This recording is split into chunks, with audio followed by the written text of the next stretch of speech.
the tax assessment process from face-to-face assessment to electronic assessment, and now to a complete faceless assessment.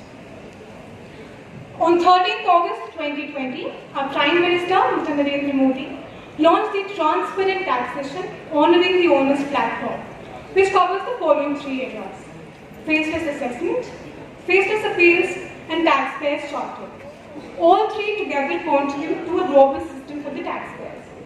Good afternoon, our esteemed chief guests for the day, our eminent judges, all the dignitaries present here, and my dear friends. I am Rashi Sharma, and today I am here to speak on the topic faceless assessment. Everyone, ध्यान से देखिए इस चेहरे को, ध्यान से देखिए इस चेहरे को. चेहरा? कहाँ है चेहरा? This is just a faceless person, just like a faceless scheme. There is the face. Here is the face. Technology. Technology has now become the face of the system. But कैसे? यही बताने के लिए I am here today. So without taking much time, let's get started. The advent of the faceless assessment scheme is a watershed moment in the history of taxation in India. The scheme was invented with the intention to make the tax assessment process seamless, painless, and faceless. And you will be glad to know that India is one of the few countries to adopt such a system.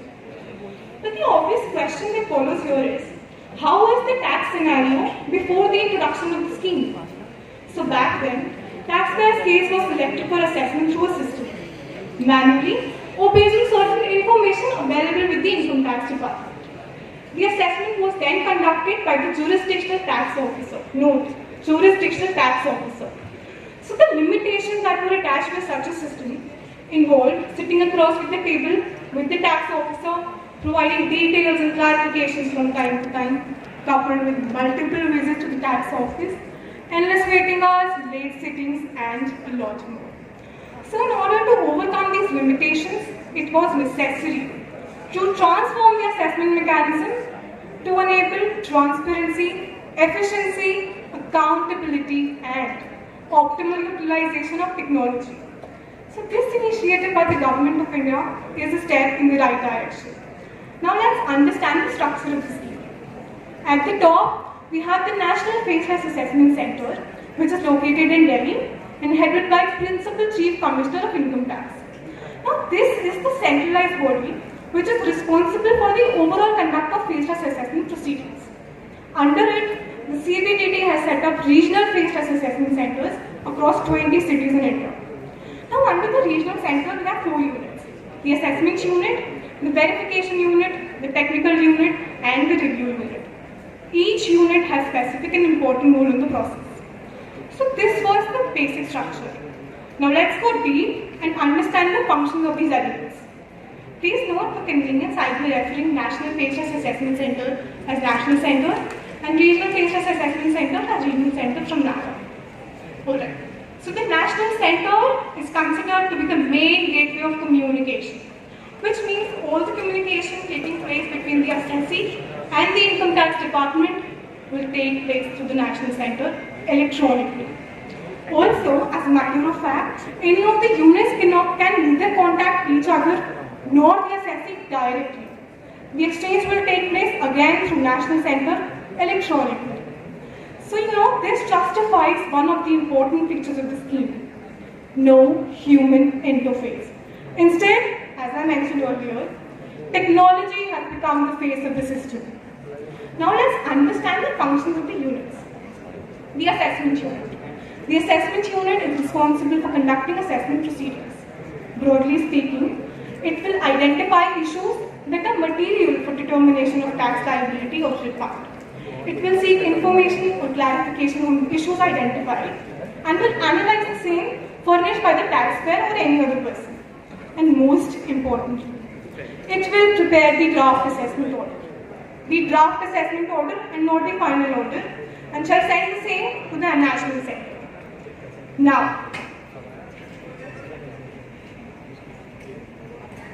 Now comes the review unit. The review unit will review the draft assessment order if required by the National Center.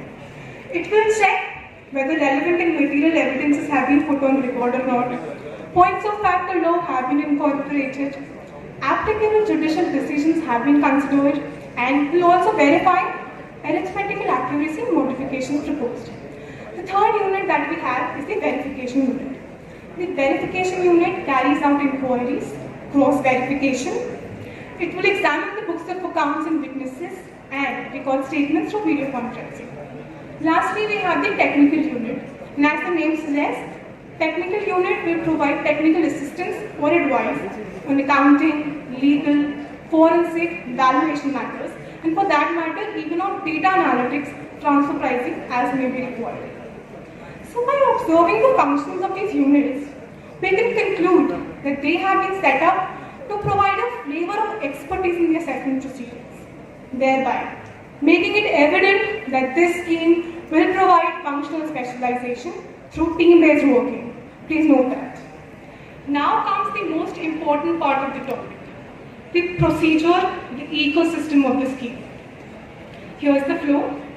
The National Centre shall serve a notice to the assessee under section 143 subsection 2 and shall specify the issues that led to the selection of the case for assessment. Now the notice will be sent either on his registered email ID or on the e-filing portal or on the Income Tax Department's mobile app, and he will have to respond within 15 days from the receipt of notice.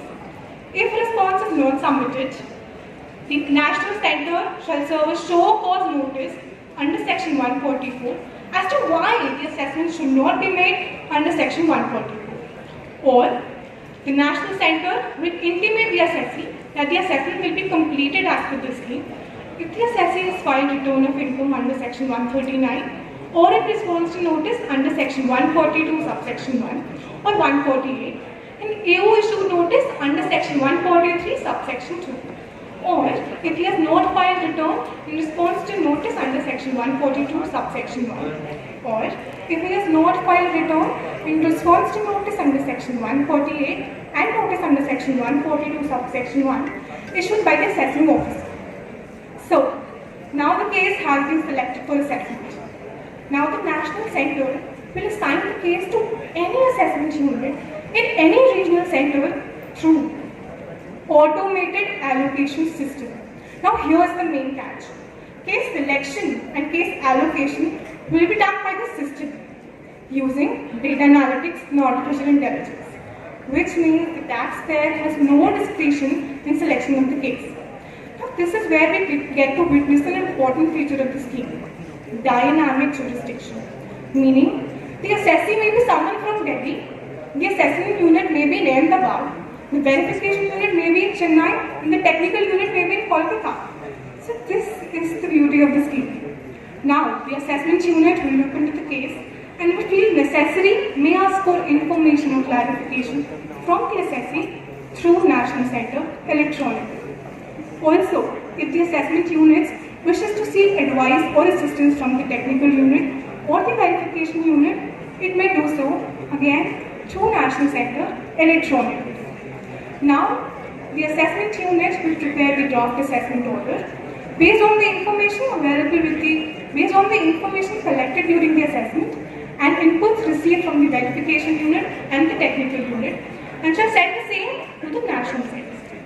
Once the National Centre receives the draft assessment order from the assessment unit, and if no variations are proposed, it will finalize the assessment as per the draft assessment order and shall serve a copy of the order to the assessee along with the notice for initiating penalty proceedings again. But if variations are proposed by the assessment unit, the National Centre shall give the taxpayer an opportunity to respond to this. Also, the National Centre, if it feels necessary, will send the draft assessment order to a review unit through automated allocation system.